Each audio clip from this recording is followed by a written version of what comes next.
السلام عليكم ورحمة الله وبركاته. ازيكم عاملين ايه؟ يا رب تكونوا بخير واحسن الاحوال. رجعت لكم فيديو جديد على قناة حوادثنا ان كيتشن، والفيديو بيتحدث عن نفسه. شايفين طبعا احنا دلوقتي في موسم البرتقال، وطبعا كل الناس عندها برتقال، فلازم نستغل ونستفيد منه ونشوف ايه الوصفة الجميلة دي، تورتة البرتقال من غير اسمها في الخلاط، من غير مضرب بيض. ان شاء الله تدخلوا على الفيديو ويعجبكم وتقولوا لي رايكم ايه، وتقولوا شوفوا البرتقال ده على فكره مش برتقال حي، ده انا عامله فيه حاجات، والبتاع بتلمع اهي، التورتيه قدامكم اهي، شايفين؟ يعني برضو معمول فيها حاجات، وتفكروا ان كل ده شغل عادي، لا ده شغل فوق العادي. ان شاء الله هتدخلوا وتعملوا، بصوا تحسوا البرتقال فيه حاجه، انا عامله في البرتقال حاجه ورشه على الكيكه حاجه. يلا كلنا ندخل على السلام عليكم ورحمه الله وبركاته. ازيكم عاملين ايه؟ يا رب تكونوا بخير واحسن الاحوال. رجعت لكم فيديو جديد جميل على قناه حوادثنا ان كيتشن. النهارده هنعمل كيكه البرتقال، بما ان احنا في موسم البرتقال والبرتقال مالي الدنيا، مش معقوله يعني هنسيبوه يمشي كده. فاحنا النهارده هنعمل طريقه للكيكه هتعجبكم جدا، وتعتبر تورته مش كيكه من طعمها ومن جمالها، وهنشوف مع بعض. يلا بينا الفيديو بسرعه.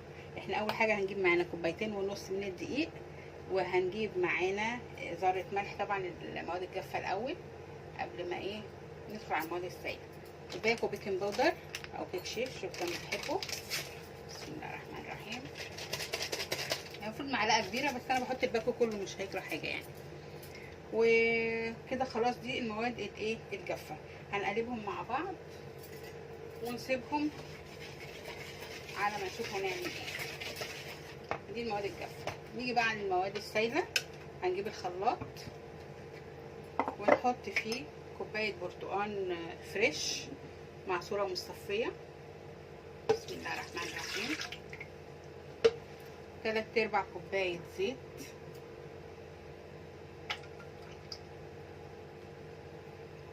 وكوبايه ونص من السكر. بسم الله الرحمن الرحيم. و3 بيضات. كده هندلع على نفسنا.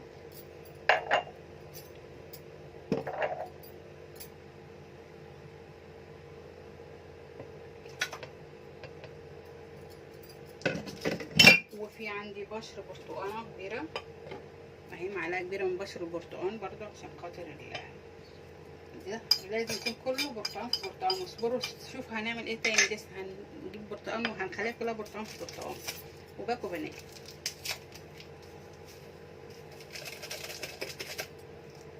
ومعانا معلقه من الخل. بسم الله الرحمن الرحيم. محدش يقول الخل ده هيبقى ريحته في الاكل ولا هيعمل اي حاجه، بس هيساعد على الكيك يبقى مرتفع. تمام. دلوقتي احنا هنضرب بقى كل ده في الخلاط، ونرجع لكم تاني نشوف هنعمل ايه. دلوقتي خلاص انا ضربت المواد السائله كلها في الخلاط اهي، وهننزل بقى بيها على المواد اللي هي الجافه. بسم الله الرحمن الرحيم. نفضل نقلب كده واحنا بنحط، عشان خاطر ما تكلكعش معانا. هعمل هخلط المواد دي كويس قوي مع بعض، وهنشوف انا هحطها في صينيه شكلها ايه. خليكم معايا خطوه بخطوه. لو عندك صينيه مفتوحه من النص حطي فيها، ما عندكيش اعملي زي ما انا عملت كده. بسم الله الرحمن الرحيم. وبصي ابداي بقى حطي الكيك كده ولفي.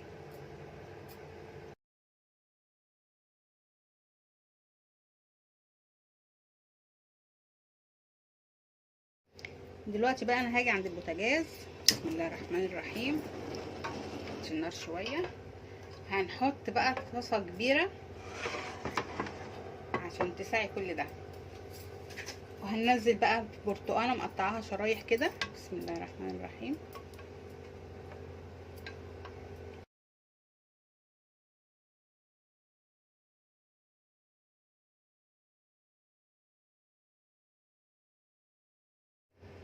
دلوقتي خلاص اهو البرتقان يعتبر اتكرمل اهو، بقى جميل اهو.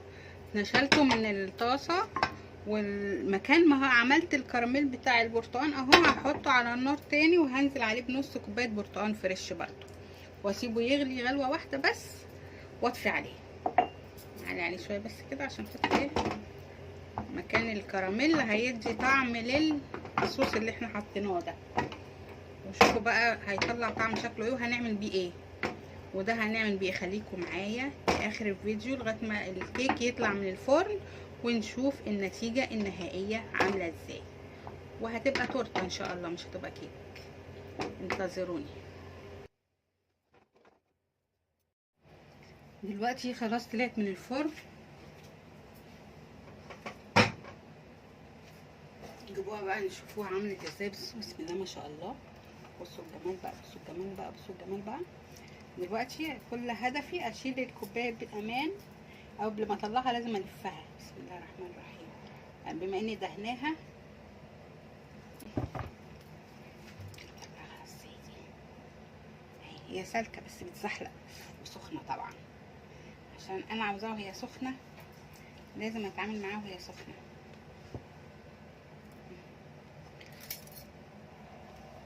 الرحمن الرحيم. اللهم صل على النبي.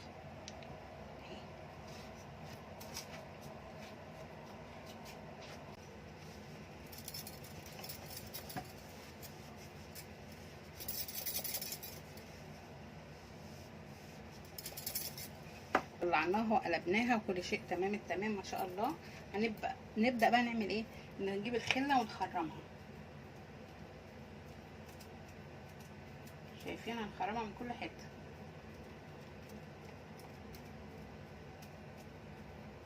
وبعد ما نخرمها هنجيب اللي احنا بقى عملناه على النار بالبرتقال. شوف هنعمل فيه ايه بقى. بسم الله الرحمن الرحيم.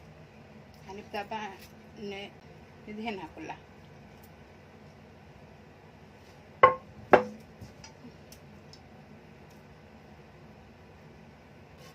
انا بعد ما عملت البرتقال حسيت ان هو ميزز شويه. احنا بنحب الحاجه مسكره فرشيت عليه سكر علشان خاطر المزازه اللي فيه دي تبقى مسكره وحلوه. مع ان انا حاطه له نص كوبايه سكر، بس حسيت ان هو برضو عايز رشه سكر. انا عن نفسي عندي ولاد وبابام بيحبوه كده، فانا زودت السكر علشان لو حسيتوا ان هو بالنسبه لكم مذاقه كده معقول كفايه. حسيت ان هو ميزز شويه عايز سكر، حطوا له شويه رشوا له سكر كده بس. نحط كده.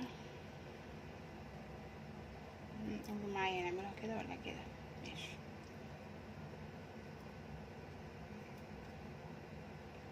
حوالين الدايره كده.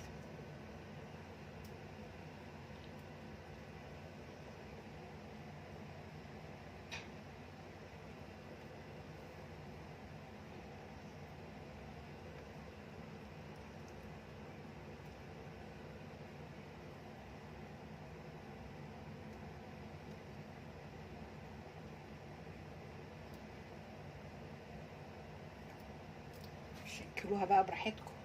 وهنا نحطها كده. نحطها كده ولا كده؟ انا بقول نحطها كده، ايه رايكم؟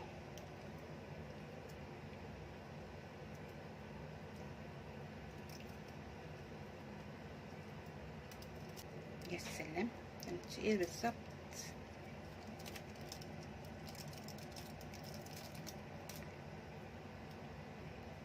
انت مش عايزه تبقي كده، عايزه تبقي كده براحتك. عايزه تعملي كده انت حر اهو، ولا تزعلي نفسك. احنا مش هنأيدك بحاجه معينه. اهي بصوا الجمال بقى.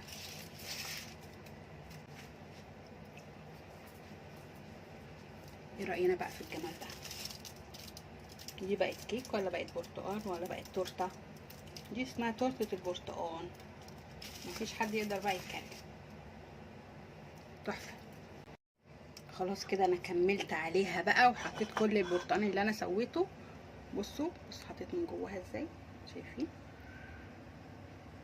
انا شهيصتها برتقال بصراحه. بصوا الجمال بقى.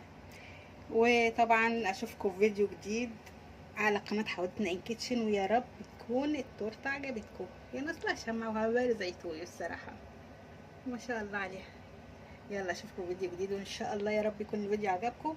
ولما هتدوقوها بقى وتقولوا لي ايه رايكم في الكومنتات هقول لكم جربوها وانتوا قولوا لي بقى. يلا بينا، مع السلامه.